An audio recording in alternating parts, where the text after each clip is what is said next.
اور یہ معراج کی رات، معراج کا معنی کیا ہے؟ معراج کا معنی ہے کہ اللہ رب العزت نے اس رات میں اپنے نبی کو، میراج کریم مکہ کے اندر تشریف فرما تھی، مکہ سے ساتوں آسمان پار کر کے لا مکان پر بلایا۔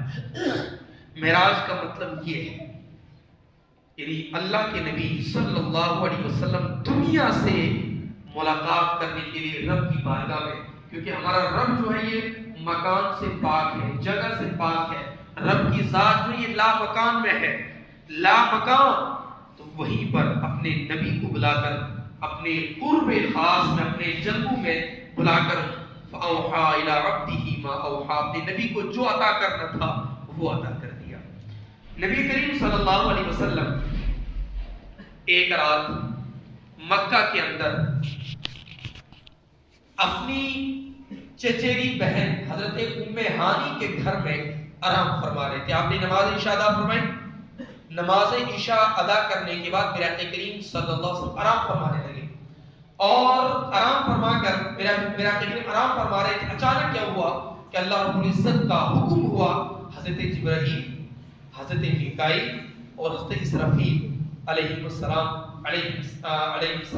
ورحمۃ اللہ کی پر سلام ہو اور پر اللہ کی رحمت ہو، تو ان کو جو ہے اللہ نے بھیجا، اور ان تینوں فرشتوں کے ساتھ جو 70,000 فرشتے تھے، 70,000 فرشتوں کے ساتھ میں یہ حضور علیہ السلام کے جو آپ ام ہانی کے گھر میں تشریف فرما تھے وہاں پر آپ گئے، اور دروازہ بند تھا تو چھت کو چیر کر جبریل امین علیہ السلام حضور علیہ السلام کے بارگاہ میں گئے، اور جا کر حضور اسلام کو بیدار فرمایا، اور بیدار فرما کر کہا کہ اللہ رب العزت کا بلاوا آیا کہ آپ لا مکان پر تشریف لا کر اللہ رب العزت کے قرب خاص میں، اللہ کے جلووں میں تشریف لائے۔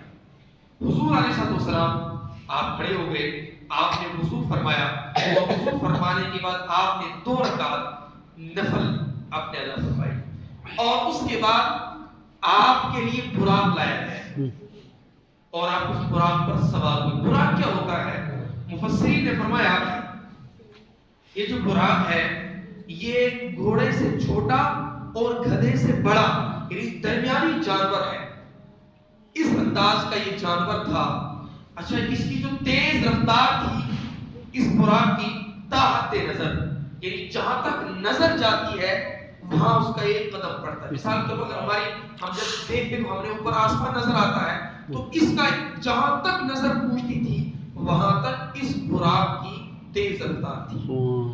اس براق نے مسجد حرام یعنی مکہ سے جو خانہ کعبہ وہاں سے لے کر مسجد اقصی تک، جو کہ 7 مہینے کا سفر ہے، جس کو قرآن پاک نے فرمایا ہے من المسجد الحرام الى المسجد الاقصی، یہ جو 7 مہینے کا سفر ہے یہ چند لمحوں میں اس براق نے طے فرما لیا۔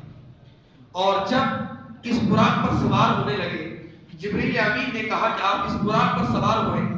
جب میرے کریم صلی اللہ علیہ وسلم براق پر سوار ہونے لگے تو وہ براق جو ہے بدلنے لگا، وہ شوخی کرنے لگا، یعنی وہ جو ہے جس کو ہم بولتے ہیں وہ جھلکنے لگا اور وہ ناچنے لگا۔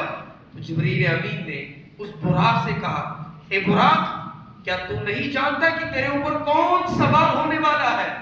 اس نے کہا ہاں میں جانتا ہوں کہ میرے اوپر خاتم النبیین، آخر الانبیاء اور دنیا و آخرت کا بادشاہ سوار ہونے والا ہے، اور میں اس لیے نہیں بدک رہا ہوں کہ میں ان کو سوار نہیں کروں گا۔ جبرائیل، میں اس لیے بدک رہا ہوں، کس لیے؟ کہا اس لیے بدک رہا ہوں کہ آپ ان سے ضمانت لے لو۔ جبرائیل، آپ اس اللہ کے نبی سے ضمانت لو تاکہ قیامت کے دن کہ میری شفاعت کی ذمہ داری ہے۔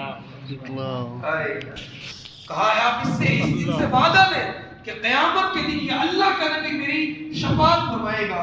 تو جبریل امین نے حضور علیہ السلام سے عرض کی کہ یہ آپ سے وعدہ لینا چاہتا ہے کہ آپ کل قیامت کے دن اس کی شفاعت فرمائیں۔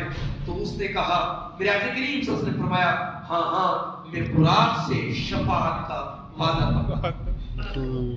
ہاں یہ وہ براق تھا کہ جس نے موقع بھی اپنے ہاتھ سے نہیں جانے دیا. حالانکہ یہ تو جانور ہے, جانوروں پر تو کوئی حساب نہیں, اور یہ کتنا مطلب برکت والا اور عظمت والا یہ جانور ہے کہ جس پر اللہ کا نبی سوار ہو. یار اس سے بڑا کوئی فضیلت والا ہو سکتا ہے کہ جس پر اللہ کا نبی سوار ہو پھر وہ معراج کے لیے جائے.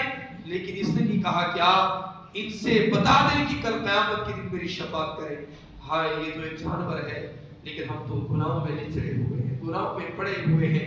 ہمارے کبھی آنکھوں سے آنسو نہیں بہتے ہیں, اور کبھی ہم اللہ کے نبی کی بارگاہ میں عرض نہیں کرتے ہیں مولا کہ ہم نے تو تیرے گناہ کیے ہیں, آپ بھی اللہ کے نبی سے ہماری شفاعت کریں. لیکن کبھی ہمارے آنسو نہیں بہتے ہیں, کبھی ہمارے آنسو نہیں بہتے ہیں. اور یہ فرماتے ہیں مفسرین کہ جب یہ براق چلا تو میرا کہ کریم اس براق پر سوار ہوئے, اس براق کو پسینہ نکلا, کیونکہ اتنا لمبا سفر اور اتنی تیز رفتار, تو براق سے کیا نکلا؟ پسینہ نکلا. مفسرین لکھتے ہیں کہ منقول ہے کہ سفید گلاب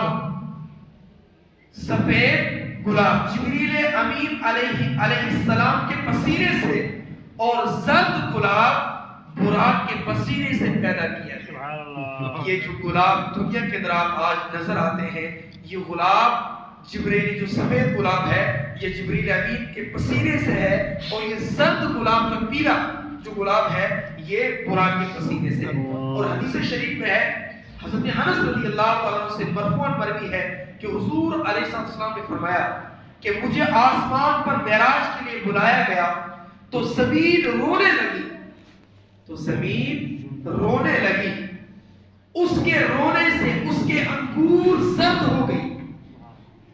جب زمین رونے لگی, کیوں زمین رونے لگی؟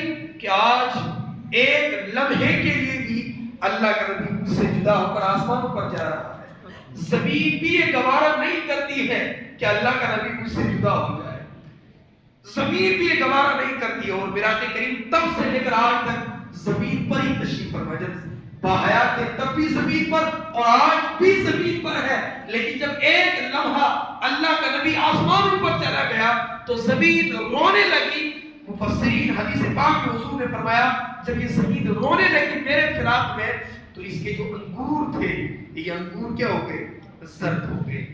جب میں معراج سے زمین پر واپس ہوا, وہاں سے جب واپس آیا تو میرے پسینے کے قطرات زمین پر پڑے, میرے پسینے کے قطرات زمین پر پڑے تو اس سے گلاب کا پھول پیدا ہوا. اور پھر میرے کریم نے فرمایا اب جو شخص میری خوشبو سونگھنا چاہتا ہے تو اسے چاہیے کہ سرخ گلاب سونگے. یہ جو سرخ گلاب ہے اس میں آپ دیکھیں کتنی خوشبو ہوتی ہے اور پھر یہ لگتا کتنا خوبصورت ہے. تو جب حضور کے پسینے سے پیدا ہونے والے گلاب کی خوشبو کا یہ عالم, اور گلاب اتنا خوبصورت ہے, بتاؤ پھر وہ نبی کتنا خوبصورت ہوگا, وہ نبی کتنا حسین ہوگا, اس کا عالم کیا ہوگا. اور پھر میرا کریم صلی اللہ علیہ وسلم جب سفر پر تھے تو دوران سفر اللہ کے نبی صلی اللہ علیہ وسلم نے کچھ چیزوں کو ملاحظہ فرمایا, کچھ چیزوں کو دیکھا. انہی چیزوں میں سے اللہ کے نبی صلی اللہ علیہ وسلم دیکھا, کیا دیکھا کہ حضور فرماتے میں نے ایک کونے میں بڑھیا کو دیکھا, ایک بڑھیا ہے وہ کونے میں بیٹھی ہوئی ہے. اللہ کے نبی فرماتے ہیں اور کہ حضور فرماتے ہیں کہ میں نے ایک کونے میں بڑھیا کو دیکھا اور وہ آپ کو پکار رہی تھی, میراث کریم کو بلا رہی تھی وہ بوڑھی عورت. اس کی طرف بھی توجہ نہ دی. حضور فرماتے ہیں میں نے اس کی طرف توجہ, اس بوڑھی عورت کی توجہ نہ دی. جبریل امین سے پوچھا یہ کون ہے؟ حضور نے پوچھا کہ بوڑھی عورت جو کونے میں بیٹھی ہوئی یہ کون ہے؟ جبریل امین نے عرض کی یہ دنیا ہے, یہ بوڑھی عورت یہ دنیا ہے. اس کی مثال بڑھیا کی ہے کہ جس طرح بڑھیا اپنی زندگی کی آخری منزل طے کر رہی ہے, ایسے ہی یہ دنیا اب ختم ہونے والی ہے. اس کی عمر اتنی رہ گئی ہے جتنی اس بڑھیا کی رہ گئی.